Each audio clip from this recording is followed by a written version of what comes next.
ਤੁਸੀਂ ਹਜੇ ਤੱਕ ਕਿੰਨੇ ਗਾਣੇ ਗਾ ਚੁੱਕੇ ਹੋ? मैं तकरीबन कोई 60 गाने गा चुके हैं। 60 ਦੇ ਵਿੱਚੋਂ 50 ਤੇ 60 ਦੇ ਏੜੇ ਗੇੜੇ। ਓਕੇ 60 ਗਾਣਿਆਂ ਵਿੱਚੋਂ ਹਜੇ ਤੱਕ ਜਾਂ 50 ਗਾਣਿਆਂ ਦੇ ਵਿੱਚੋਂ ਹਜੇ ਤੱਕ ਕਿੰਨੇ ਗਾਣੇ ਜਿਹੜੇ ਬਹੁਤ ਵਾਇਰਲ ਹੋਏ? देखिए वायरल होना होर चीज़ होंदी है, पसंदीदगी होर चीज़ होंदी है। ਓਕੇ वायरल तो कोई भी चीज़ हो जाती है और 2-4 दिन वायरल रहती है, उस तो बाद फिर उसकी हाइप खत्म हो जाती है। ओके तो जी अच्छी चीज़ होंदी है वो हमेशा कायम रहती है। जिस तरह तुम पुराने गाने सुनते हो वो वायरल गाने नहीं ने, उन्होंने तो कम होया है। ਹਾਂ 50 साल होर भी अगे 100 साल चलन। ਤੁਹਾਨੂੰ ਲੱਗਦਾ ਹੈ ਕਿ ਤੁਹਾਨੂੰ ਲੋਕ ਸੁਣਦੇ ਨੇ? बिल्कुल सुनते हैं। मैं बहुत सारे शोज किए, पूरे इंटरनेशनल टूर्स किए ने, ਅੱਛਾ पूरे शोज किए ने। और मैं कोक फेस्टिवल किया है, मैं Okay. एयरवे फेस्टिवल किया है, ਵਾਹ जिन्ने फेस्टिवल होए सारे किए ने। ਵਾਹ ਵਾਹ ਵਾਹ ਉਹਦੇ ਵਿੱਚ ਭੰਗੜੇ ਪੈਣ ਲੋਕਾਂ ਨੇ। ਅੱਛਾ ਹਾਂ ਜੀ, ਪੂਰੀ ਇੰਜੋਏ ਪ੍ਰੋਪਰ ਪਰਫਾਰਮ ਵੀ ਕਰਦੇ ਹੋ? ਪੂਰਾ ਪਰਫਾਰਮ ਪੂਰੇ ਗੈਟਅਪ ਦੇ ਨਾਲ ਔਰ ਬੜੇ ਸਟਾਈਲ ਦੇ ਨਾਲ। ਹਾਂ ਕਿਉਂਕਿ ਸਟਾਈਲਿਸ਼ ਹੋਣਾ ਵੀ ਬੜਾ ਜ਼ਰੂਰੀ ਹੁੰਦਾ ਹੈ। ਸਹੀ ਆਰਟਿਸਟ ਦਾ ਉਹ ਅਗਰ ਅੱਛਾ ਗਾ ਰਿਹਾ ਹੈ, ਉਹ ਅੱਛਾ ਪਾ ਕੇ ਤੇ ਅੱਛਾ ਸੱਜ ਕੇ ਆਏਗਾ ਤੇ ਹੋਰ ਅੱਛਾ ਲੱਗੇਗਾ, ਵਾਈਬ ਬਹੁਤ ਅੱਛੀਆਂ ਆਉਂਦੀਆਂ ਨੇ। ਨਹੀਂ ਡਰੈਸਿੰਗ ਦੀ ਮੈਂ ਤੁਹਾਡੀ ਦੇਖੀ, ਬਿਲਕੁਲ ਪੰਜਾਬੀ ਰੰਗ ਬਰੰਗੀ ਜੀ ਡਰੈਸਿੰਗ ਕਰਦੇ ਹੋ। ਕਦੇ ਜੈਲਸੀ ਦਾ ਸ਼ਿਕਾਰ ਹੋਏ ਹੋ ਕਿ ਅਸੀਂ ਪਹਿਲੇ ਨਾ ਛਾਏ ਹੋਏ, ਤੈਨੂੰ ਕੀ ਜ਼ਰੂਰਤ ਹੈ ਇਸ ਫੀਲਡ ਦੇ ਵਿੱਚ ਆਉਣ ਦੀ? ਐਸੀ ਜੈਲਸੀ ਤੇ ਕਦੇ ਨਹੀਂ ਹੋਈ। ਤੇ ਬਾਕੀ ਹੈ ਕਿ ਨਹੀਂ ਕਦੇ ਕਿਸੇ ਸਿੰਗਰ ਤੋਂ ਫੀਲ ਹੋਇਆ ਹੋਵੇ ਕਿ ਇਹ ਮੇਰੇ ਤੋਂ ਜੈਲਸ ਹੋ ਰਿਹਾ? ਮੈਡਮ ਜੈਲਸ ਤੇ ਸਾਰੀ ਇੱਕ ਦੂਸਰੇ ਔਰ ਹੋਣਾ ਵੀ ਚਾਹੀਦਾ। ਮੈਂ ਤੁਹਾਨੂੰ ਦੱਸਾਂ, ਅਗਰ ਉਹਦੇ ਕੰਮ ਤੋਂ ਜੈਲਸ ਹੋ ਰਿਹਾ ਨਾ ਕਿ ਯਾਰ ਇਹ ਇੰਨਾ ਅੱਛਾ ਕੰਮ ਕਰ ਰਿਹਾ, ਮੈਨੂੰ ਉਹਦਾ ਕੰਮ ਕਰਨਾ ਚਾਹੀਦਾ ਹੈ, ਉਹ ਜੈਲਸੀ ਅੱਛੀ ਹੈ। ਅਗਰ ਵੈਸੇ ਹੀ ਜੈਲਸ ਹੋਣਾ ਤੇ ਫਾਇਦਾ ਨਹੀਂ ਨਾ, ਕਿਸੇ ਦੇ ਬਾਰੇ ਫਜ਼ੂਲ ਗੱਲ ਕਰ ਦੇਣੀ ਜਿਸ ਤਰ੍ਹਾਂ ਅੱਜ ਕੱਲ ਹੋ ਰਿਹਾ ਹੈ। ਤੁਸੀਂ ਅਗਰ ਪੋਜ਼ਿਟਿਵ ਅੱਛੀ ਗੱਲ ਕਰੋਗੇ ਔਰ ਉਹ ਸਮਝੇਗਾ ਯਾਰ ਅੱਛੀ ਗੱਲ ਹੈ, ਭਾਵੇਂ ਉਹਦੇ ਖਿਲਾਫ ਗੱਲ ਹੋਵੇ ਤਾਂ ਅੱਛੀ ਗੱਲ ਹੁੰਦੀ ਹੈ ਤੇ ਹੋਣੀ ਵੀ ਚਾਹੀਦੀ ਹੈ। ਬਿਲਕੁਲ ਬਿਲਕੁਲ। ਤੁਹਾਨੂੰ ਕੀ ਲੱਗਦਾ ਹੈ ਅੱਜ ਸਾਡੇ ਮੁਲਕ ਦੇ ਵਿੱਚ ਸਭ ਤੋਂ ਓਵਰਰੇਟਡ ਸਿੰਗਰ ਕੌਣ ਹੈ? ਓਵਰਰੇਟਡ ਸਿੰਗਰ ਜਿਹੜਾ ਹੈ ਜਿਹਦਾ ਬਣਦਾ ਨਹੀਂ ਹੈ ਬਟ ਫਿਰ ਵੀ ਉਹਨੂੰ ਬਹੁਤ ਹਾਈਪ ਮਿਲੀ ਹੋਈ ਹੈ?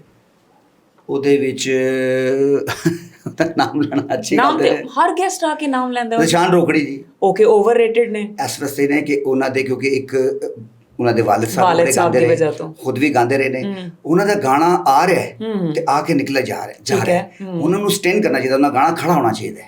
ਉਹ ਨਹੀਂ ਹੋ ਰਿਹਾ। ਹਾਲੇ ਕਿ ਉਹਨਾਂ ਨੇ ਅੱਲਾਹ ਨੇ ਬੜਾ ਕੁਝ ਦਿੱਤਾ ਉਹਨਾਂ ਨੂੰ, ਬਲਕਿ ਉਹਨਾਂ ਦੇ ਵਾਲਿਦ ਸਾਹਿਬ ਜਦੋਂ ਮੇਰੇ ਸਟੂਡੀਓ ਆਏ ਸਨ ਉਹਨਾਂ ਨੂੰ ਅੱਛੀ ਵੀਡੀਓ ਮੈਂ ਹੀ ਕਰਾਈਆਂ ਪਹਿਲੇ। ਅੱਛਾ ਅੱਛਾ। ਹਾਂ ਉਹਨਾਂ ਦੇ ਵਾਲਿਦ ਸਾਹਿਬ ਮੇਰੇ ਸਟੂਡੀਓ ਆਏ, ਮੇਰੀ ਵੀਡੀਓ ਦੇਖੀ ਉਹਨਾਂ ਨੇ, ਉਹਨਾਂ ਦੀ ਡਾਇਰੈਕਸ਼ਨ। ਨਿਸ਼ਾਨ ਰੋਕੜੀ ਦੇ ਵਾਲਿਦ ਸਾਹਿਬ ਨੂੰ ਹਿੱਟ ਕਰਾਉਣ ਵਾਲੇ ਸਾਡੇ ਨਸੀਰ ਸਾਹਿਬ ਨੇ। ਮੈਂ ਉਹਨਾਂ ਦੀ ਵੀਡੀਓ ਮੈਂ ਕਰਾਈ ਹੈ ਸਭ ਤੋਂ ਪਹਿਲੇ। ਅੱਛਾ ਮੇਰੇ ਬਲਕਿ ਨਿਸ਼ਾਨ ਵੀ ਨਾਲ ਹੀ ਸੀ। ਅੱਛਾ ਅੱਛਾ। ਤੇ ਨਿਸ਼ਾਨ ਅੱਛਾ ਆਰਟਿਸਟ ਹੈ ਲੇਕਿਨ ਉਹਦਾ ਗਾਣਾ ਖੜਾ ਨਹੀਂ ਹੋ ਰਿਹਾ।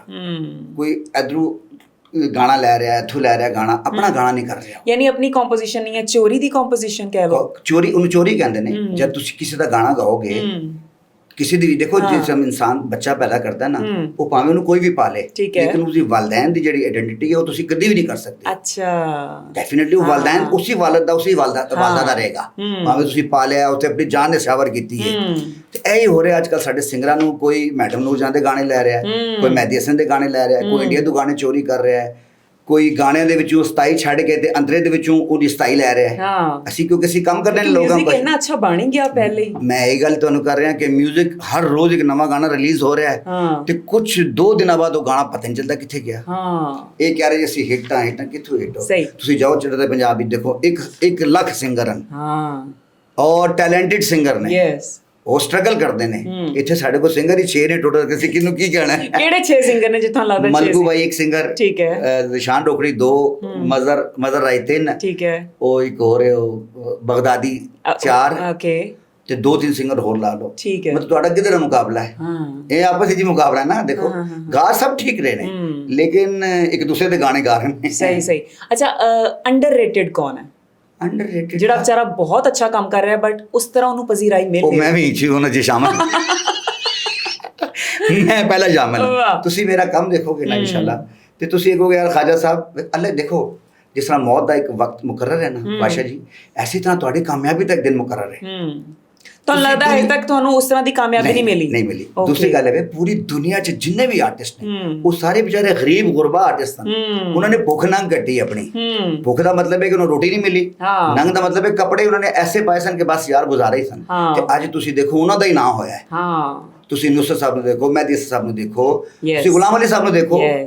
ਮਤਲਬ ਗੁਲਾਮ ਅਲੀ ਸਾਹਿਬ ਮੈਂ ਇਹ ਸਮਝਣਾ ਕਿ ਇਸ ਦੌਰ ਦੇ ਉਹ ਗੈਰਤਮੰਦ ਜਿਹੜੇ ਨਹੀਂ ਹੁੰਦੇ, ਗੈਰਤਮੰਦ ਸਿੰਗਰ ਕਿ ਜਿਨ੍ਹਾਂ ਨੂੰ ਫਿਲਮਾਂ 'ਚ ਵੀ ਇੰਨਾ ਗਾਣੇ ਨਹੀਂ ਮਿਲੇ। ਉਹਨੇ ਪ੍ਰਾਈਵੇਟ ਐਲਬਮ ਵਿੱਚ ਉਹ ਕੰਮ ਕੀਤਾ ਹੈ ਜਿਹੜਾ ਮੇਰੇ ਖਿਆਲ ਸੇ ਜਾਂ ਤਾਉਲਾ ਇਸਾ ਖੇਲਵੀ ਸਾਹਿਬ, ਉਹਨਾਂ ਨੇ ਪ੍ਰਾਈਵੇਟ ਐਲਬਮ ਦੇ ਵਿੱਚ ਬਹੁਤ ਅੱਛਾ ਕੰਮ ਕੀਤਾ ਹੈ। ਉਹ ਵੀ ਜਦੋਂ ਫਿਲਮਾਂ 'ਚ ਗਏ ਉਹ ਵੀ ਫਲॉप, ਸੁਪਰ ਫਲॉप ਹੋਏ। ਉਹ ਆਰ ਸਾਹਿਬ ਈਵਨ ਉਹਨਾਂ ਦੇ ਮਾਸ਼ਾਅੱਲਾ ਤੁਸੀਂ ਗਾਣੇ ਦੇਖੋ ਕੀ ਅੱਛੇ ਗਾਣੇ ਹਾਂਜੀ ਤੇ ਲੇਕਿਨ ਉਹ ਪਾਕਿਸਤਾਨੀ ਫਿਲਮਾਂ ਜੋ ਉन्होंने ਕੀਤਾ ਖੁਦ ਵੀ ਕੰਮ ਕੀਤਾ ਲੇਕਿਨ ਨਹੀਂ ਚੱਲ ਸਕੇ ਲੇਕਿਨ ਕੰਮ ਉਹਨਾਂ ਨੇ ਬਹੁਤ ਅੱਛਾ ਕੀਤਾ Yes. ਕੀ ਬਾਤ ਹੈ ਬਿਲਕੁਲ ਪੰਜਾਬ ਦੇ ਅੰਦਰ ਅਗਰ ਕੋਈ ਪੰਜਾਬੀ ਸਿੰਗਰ ਮੈਂ ਅਗਰ ਕਿਸੇ ਨੂੰ ਮੰਨਣਾ ਤੁਹਾਰਾ ਫਲਵਾਰ ਸਾਹਿਬ ਵਾਹ ਵਾਹ ਵਾਹ ਜਿਹਨੂੰ ਚੜ੍ਹਦਾ ਪੰਜਾਬ ਵੀ ਅੱਜ ਸਲਾਮ ਕਰਦਾ ਹੈ ਹਾਂ